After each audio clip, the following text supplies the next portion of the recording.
रायगड, महाराष्ट्रासह देश विदेशातील ताज्या बातम्या पाहण्यासाठी मॅक्स इंडिया लाईव्ह चॅनलला सबस्क्राईब करा आणि बेल आयकॉन दाबायला विसरू नका.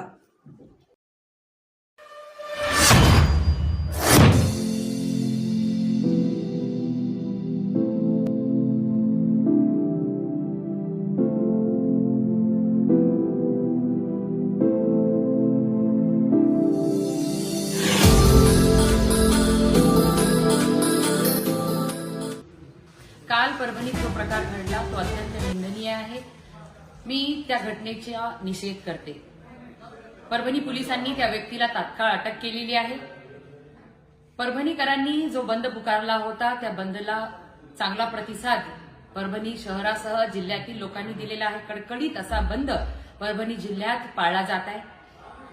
माझं नांदेड परिक्षेत्राचे डीआयजींशी बोलणं झालेलं आहे. ते स्वतः परभणीमध्ये आहेत.